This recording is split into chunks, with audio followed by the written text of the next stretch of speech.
வணக்கம், welcome to strawberry education. இன்றைக்கி வீடியோவில் நம்ம என்ன பார்க்க போகிறோன்னா 10th ஸ்டாண்டர்ட் இங்கிலீஷ் த ஏஜ்ட் மதர் சப்ளிமெண்ட்ரி இந்த லெசன் தான் இன்றைக்கி பார்க்க போகிறோம். வாங்க வீடியோக்குள்ளே போகலாம். த ஏஜ்ட் மதர், இந்த ஸ்டோரியை எழுதின ஆத்தரோட நேம் வந்து மேட்சு பாஷோ. இவரோட டீட்டெயில்ஸ் வந்து நம்ம ஸ்டோரி முடியும் போது பார்க்கலாம். This Japanese folktale is also known as the story of the aged mother.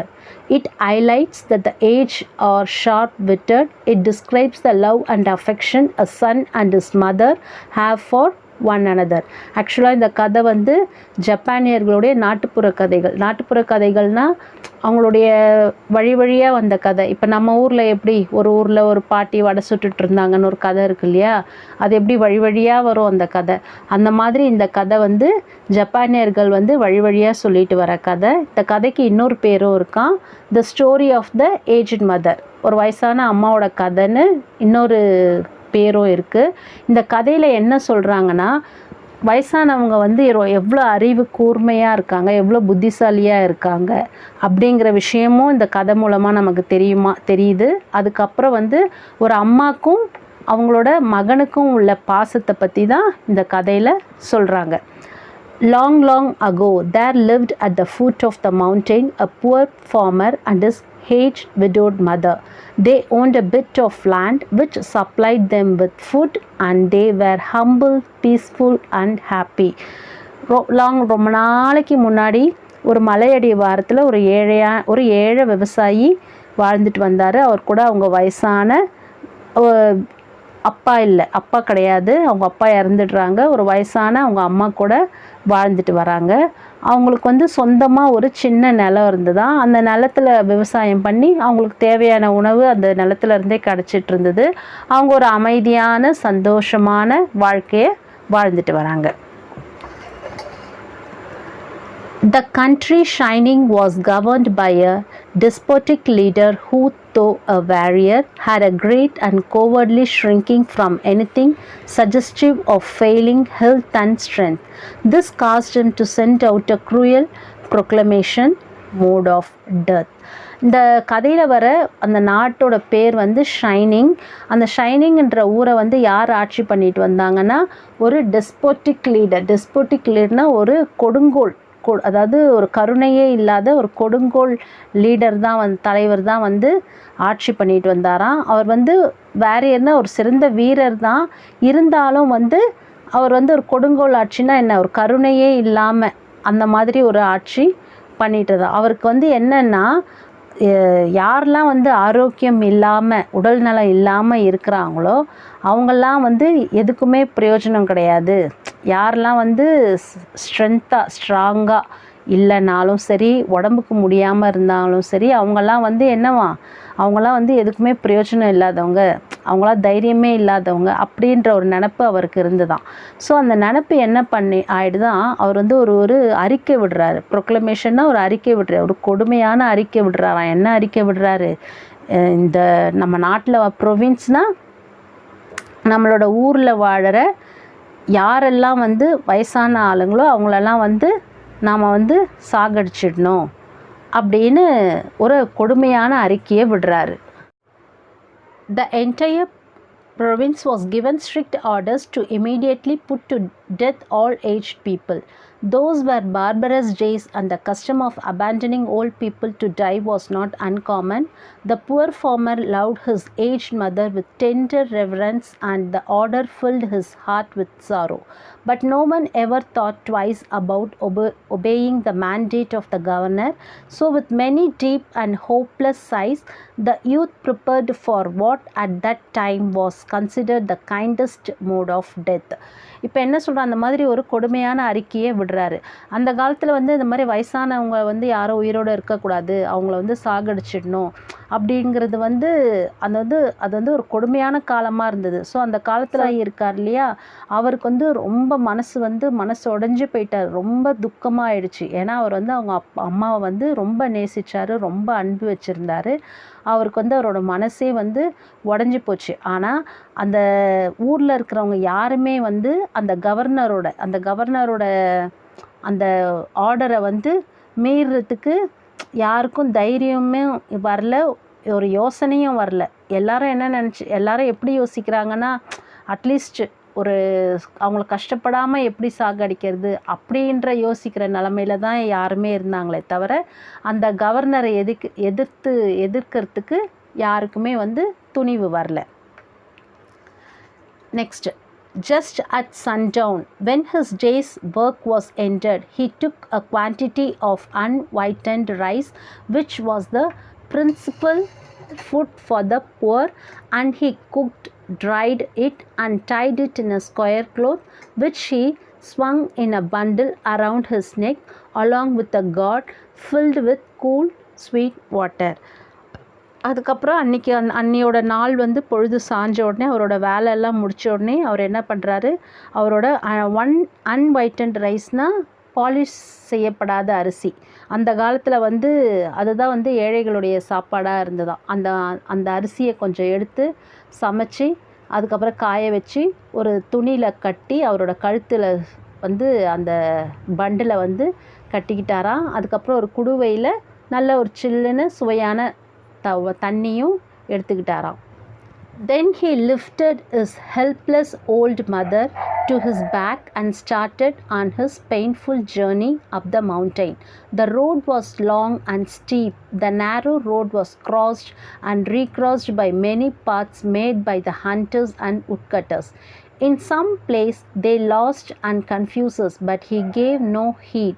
One path or another, it mattered not.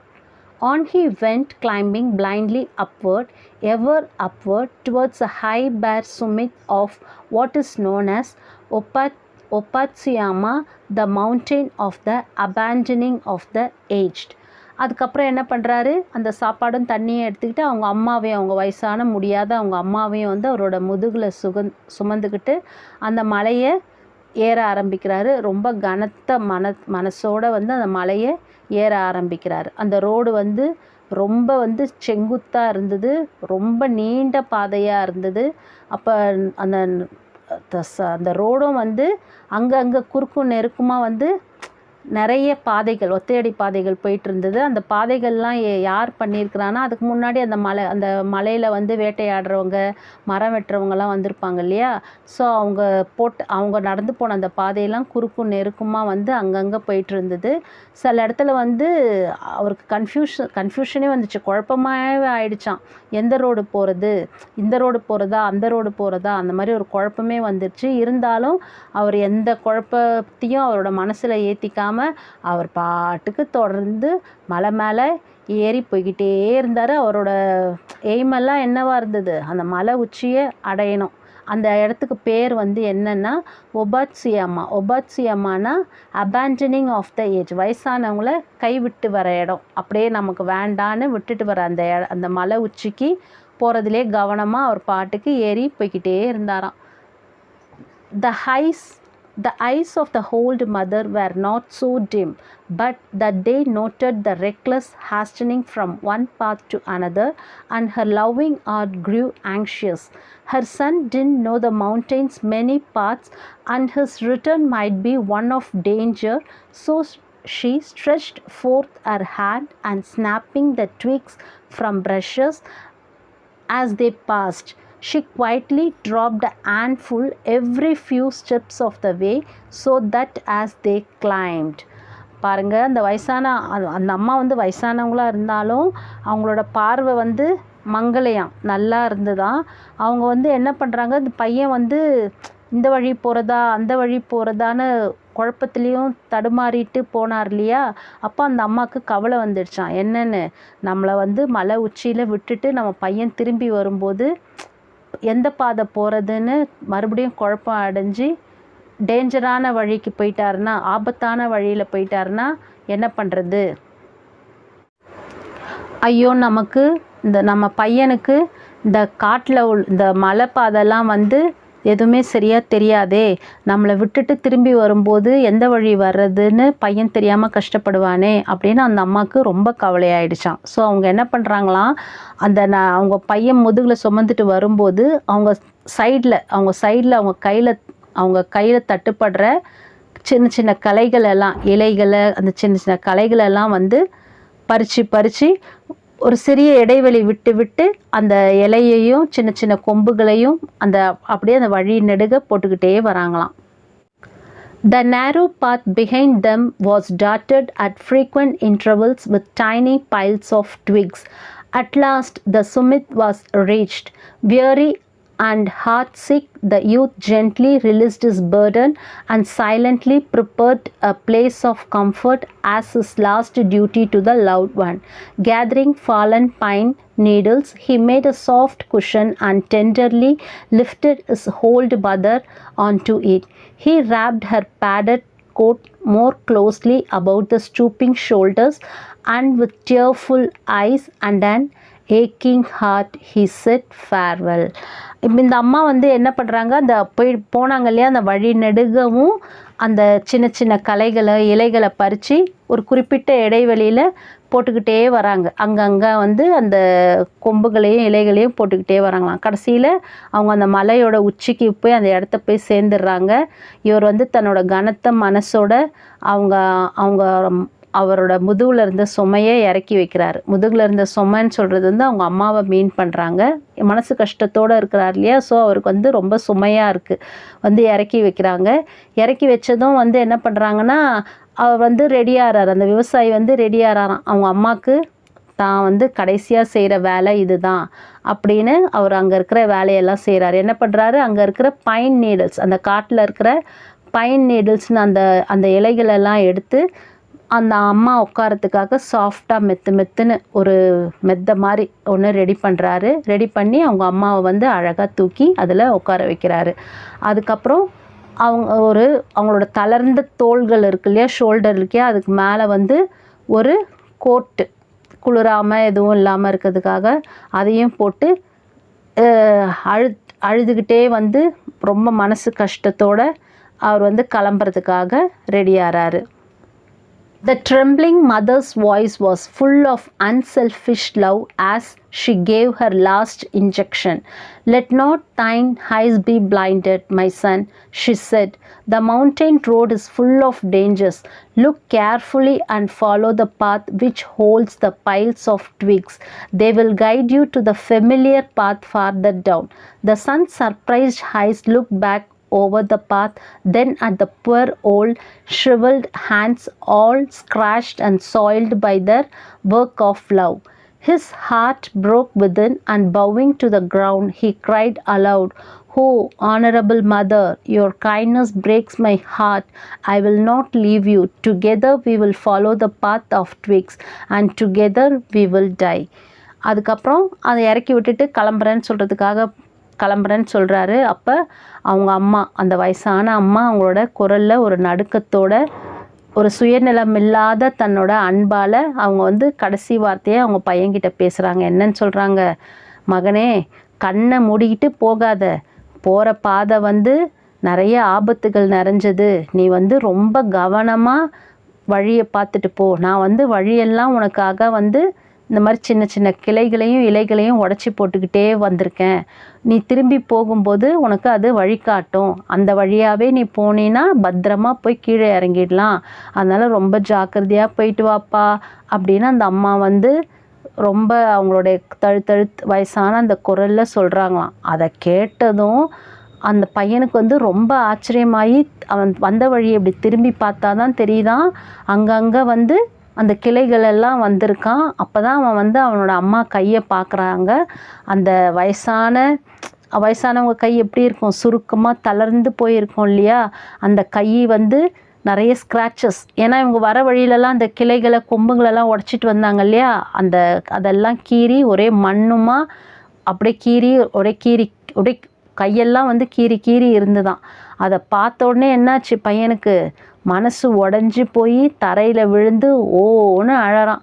"ஐயோ அம்மா, எப்படி நீங்கள் எப்படி அன்பு வச்சுருக்கீங்க பாருங்கள் அம்மா, நம்மளை விட்டுட்டு வரான் பையன் மேலே, நம்மளை விட்டுட்டு அப்படியே திரும்பி வந்துட போகிறான்னு அந்த நேரத்தில் கூட அவங்க அம்மா நினைக்கல. ஏன்னா அதுதான் வந்து ஒரு மதர்ஸ் லவ். அம்மா வந்து எந்த சூழ்நிலையிலையும் வந்து அம்மா வந்து தன்னோட குழந்தைங்களோட நலனுக்காக மட்டும்தான் நினச்சிட்டு இருப்பாங்க.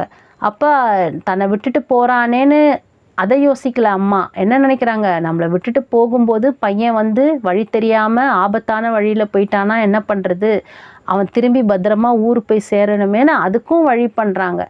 அதுதான் வந்து அம்மா. அந்த அம்மாவோட பாசத்தை பார்த்து என்ன பண்ணுறான், இவன் வந்து தரையில் விழுந்து ஓன்னு அழறான்.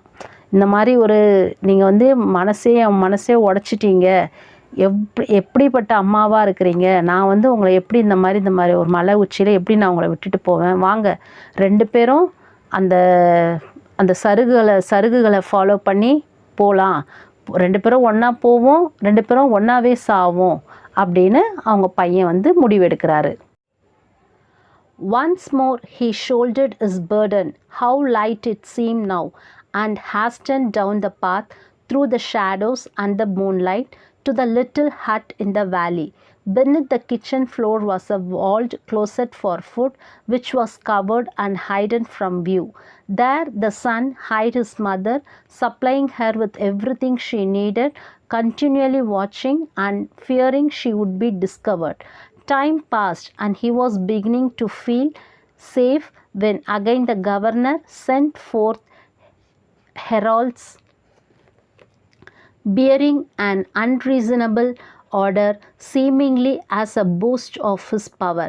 His demand was that his subjects should present him with a rope of ashes. மறுபடியும் அவன் என்ன பண்ணுறான், அவரோட முதுகில் வந்து மறுபடியும் வந்து அந்த சுமையை ஏற்றிக்கிறான். ஆனால் வந்து இப்போ வந்து என்னவா, அவருக்கு வந்து வெயிட்டே தெரியலையா. ஏன் வெயிட்டு தெரியலன்னா, இப்போ சந்தோஷமாக அம்மாவை கீழே கூட்டிகிட்டு வர போகிறார் இல்லையா. ஸோ வந்து அவருக்கு வந்து அவங்க அம்மாவை தூக்குனது வந்து வெயிட்டு தெரியல. ஆனால் ஃபஸ்ட்டு தூக்கிட்டு மேலே ஏறும்போது ரொம்ப வெயிட்டாக தெரிஞ்சது. அது என்ன சொல்ல வர்றாருன்னா, ஆத்தர் என்ன சொல்ல வர்றாருன்னா, ஒரு சோகத்தில் இருந்தார் இல்லையா, அம்மாவை கொண்டு போய் மேலே விட போகிறோமே அப்படின்னு அந்த துக்கத்தில் இருக்கும்போது அவருக்கு வந்து ரொம்ப வெயிட்டாக தெரிஞ்சுது. இப்போ அம்மாவை வந்து தன்னை கூடவே கூட்டிகிட்டு நம்ம வீட்டில் கொண்டு போய் நம்மளே வச்சுக்கலாம் அப்படின்னு நினைக்கும்போது அவருக்கு வந்து வெயிட்டு தெரியலையா. அப்போனா மனசு வந்து அவ்வளோ சந்தோஷமாக இருக்குது அப்படிங்கிறத சொல்கிறாரு. அதுக்கப்புறம் வந்து அந்த நிலா வெளிச்சத்துலேயே வந்து அவங்க வந்து அந்த சின்ன குடிசை, அவங்களோட மலையடி வாரத்துக்கு கீழே பள்ளத்தாக்கில் இருக்கிற அந்த குடிசைக்கு வந்து சேர்ந்துடுறாங்க. அவங்க அம்மாவையும் கூட்டிகிட்டு வந்து சேர்ந்துடுறாரு. அவங்களோட வீட்டில் கிச்சனில் வந்து ஒரு சின்ன இடம் இருக்கான். அவங்களுடைய உணவுகள் எல்லாம் தானியங்களெல்லாம் சேமித்து வைக்கிற ஒரு சின்ன இடம் இருக்குது. அந்த இடம் வந்து பார்க்குறதுக்கு தெரியாதான், கிச்சன்லேருந்து மறைஞ்ச மாதிரி இருக்குமா. ஸோ வந்து இவர் வந்து என்ன பண்ணுறாரு, அந்த விவசாயி அவங்க அம்மாவை அது உள்ளே வந்து யாருக்கும் தெரியாமல் ஒழிச்சு வச்சுட்டு அவங்க அம்மாவுக்கு தேவையானதை எல்லாமே அங்கே கொடுத்துட்டு ரொம்ப பாதுகாப்பாக அவங்க அம்மாவை பார்த்துக்கிறாராம். இருந்தாலும் அவருக்குள்ளே ஒரு பயம் இருந்துகிட்டே இருந்துதான், யாராவது நம்ம அம்மாவை கண்டுபிடிச்சிருவாங்களோ அப்படின்னு பயத்தோடவே இருந்தார். அப்புறம் கொஞ்ச நாள் இப்படியே இந்த டைம் வந்து கொஞ்ச நாள் இப்படியே போச்சு. அப்போ அவருக்கு வந்து அந்த பயம் விட்டுடுச்சான், யாரும் கண்டுபிடிக்கல அப்படின்னு ரொம்ப சேஃபாக தான் இருக்காங்க. அந்த பயம் விட்டு போயிடுச்சான். அந்த பயம் விட்டு போன உடனே கதை இதோட முடிச்சிடாதே. கொடுங்கோல் லீடர் ஒருத்தர் க்ரூயல் லீடர் ஒருத்தர் இருக்கிறாரே, அவர் எப்படி சும்மா விடுவார். அவர் என்ன பண்ணுறாரு, மறுபடியும் அவர் அதிகாரத்தில் இருக்கார் இல்லையா. ஸோ மறுபடியும் வந்து இன்னொரு அறிக்கை விடுறாரு. என்ன அறிக்கை விடுறாருன்னா, அந்த நாட்டில் உள்ளவங்க எல்லாம் வந்து அவன் அந்த ஆட்சி லீடராக இருக்கார்ல, அவருக்கு வந்து ஆஷஸ்னால் சாம்பலில் செஞ்ச கயிறு கொண்டு வந்து கொடுக்கணும் அப்படின்னு ஒரு அறிக்கையை விடுறாராம். The entire province trembled with dread. The order must be obeyed, yet who in hall shining could make a rope of ashes? One night in great distress, the son whispered the news to his hidden mother. Wait, she said, I will think. On the second day, she told him what to do. Make rope of twisted straw, she said.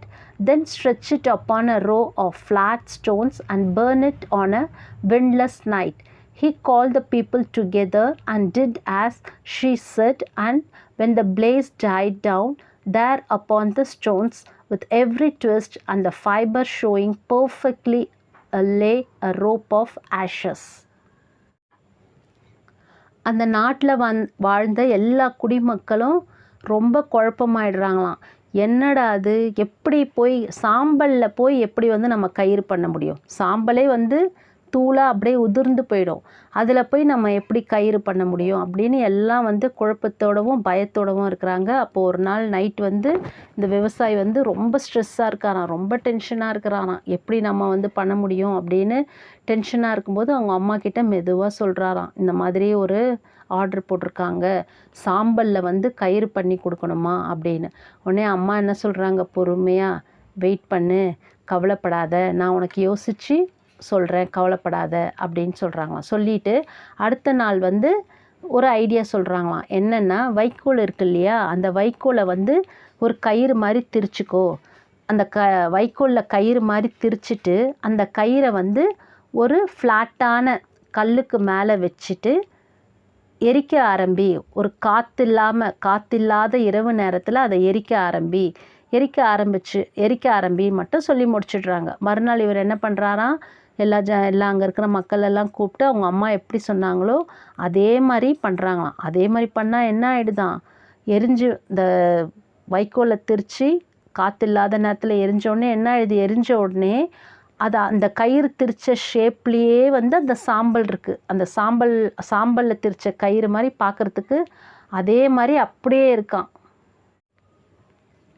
The governor was pleased at the wit of the youth and praised greatly, but he demanded to know where he had obtained his wisdom.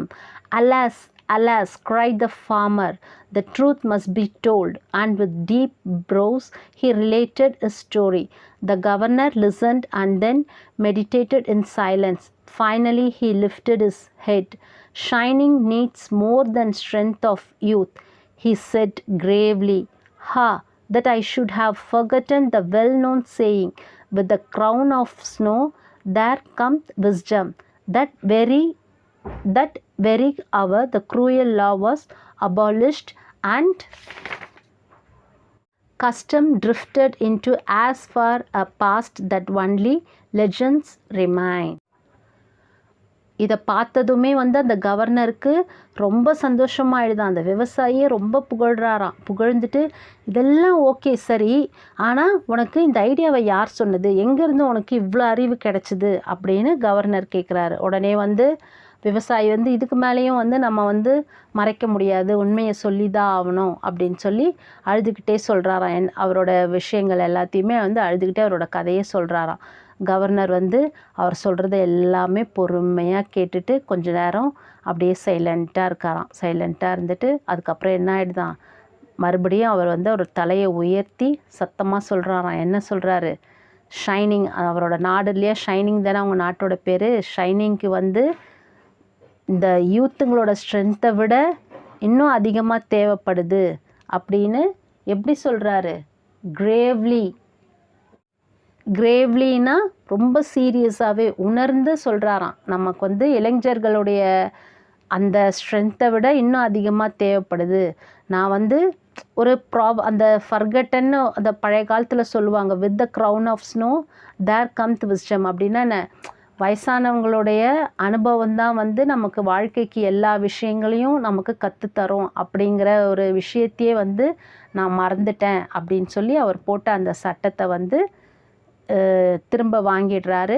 அதுக்கப்புறம் அந்த ஊரில் வந்து எல்லா வயசானவங்களோட அந்த நாடும் வந்து ரொம்ப சுபிக்ஷமாக நல்லபடியாக இருக்குது. இந்த கதையை எழுதின ஆத்தர் நேம் வந்து மேத்சு பாஷோ. இவர் வாழ்ந்த காலம் வந்து 1644 1694 வரைக்கும். இவர் வந்து ஜப்பானில் ஒரு சிறந்த கவிஞர். நம்ம ஊரில் எப்படி பாரதியார், பாரதிதாசன்லாம் சொல்கிறோம், அந்த மாதிரி அவர் வந்து ஜப்பானில் ஒரு ஃபேமஸான கவிஞர். இவரோட கவிதைகள் வந்து எங்கே இருக்கும்னா, ஜப்பானில் ஃபேமஸான இடங்கள்லாம் இருக்கும் பார்த்திங்களா, இப்போ பாரம்பரியமான இடம், இந்த பில்டிங்லாம் இருக்கும் பார்த்திங்களா, அதிலெல்லாம் வந்து இவருடைய கவிதைகள் இருக்கும். இவர் வந்து சின்ன வயசுலேயே கவிதைகள் எழுத ஆரம்பிச்சுட்டு ரொம்ப சீக்கிரமே ஜப்பான் மக்களிடையே வந்து ஃபேமஸ் ஆயிட்டார், ரொம்ப புகழ் அடைஞ்சிட்டார். அவர் வந்து ஒரு டீச்சராக தான் இருந்தார். அவரோட வாழ்க்கையை வந்து முதல்ல ஒரு ஆசிரியராக தான் ஆரம்பித்தார். அதுக்கப்புறம் அவர் நாடு ஃபுல்லாக ட்ராவல் பண்ணி அவரோட கவிதைகள் எழுதுறதுக்காக நாடு ஃபுல்லாக ட்ராவல் பண்ணி நிறைய பயணம் செஞ்சு நிறைய விஷயங்களை சேகரித்து நிறைய கவிதைகள் எழுதினார். இந்த கதையிலேருந்து நாம் தெரிஞ்சுக்க வேண்டிய விஷயங்கள் என்னென்னா, இப்போ நம்ம வீட்லேயும் அப்படி தான், வயசான தாத்தா பாட்டிங்கெல்லாம் இருப்பாங்க. நாம் வந்து அவங்க சொல்கிறதெல்லாம் வந்து காது கொடுத்தே கேட்க மாட்டோம். எது சொன்னாலுமே வந்து, "அட போங்க பாட்டி, எப்போ பாரு இதே சொல்கிறீங்க, போங்க தாத்தா இதே சொல்கிறீங்க" அப்படின்னு நினைப்போம். ஆனால் அப்படி கிடையாது. அவங்க அவங்களுக்கு கிடைச்ச அனுபவம் தான் வந்து அவங்களுக்கு வந்து அந்த அறிவை கொடுத்துருக்கு. அதை தான் வந்து அவங்க நம்மக்கிட்ட வந்து ஷேர் பண்ணிக்கிறாங்க. எந்த விஷயமா இருந்தாலும் சரி, நம்ம வந்து காது கொடுத்து கேட்கணும். நமக்கு தெரியாத பல விஷயங்கள் வந்து அவங்களுக்கு தெரியும். ஸோ நாமளும் இனிமேல் வந்து வயசானவங்க வந்து எது சொன்னாலும் வந்து கொஞ்சம் காது கொடுத்து கேட்டு அதில் என்ன இருக்குது அப்படின்றத புரிஞ்சு நடந்துக்கணும். ஓகேங்களா? Thank you.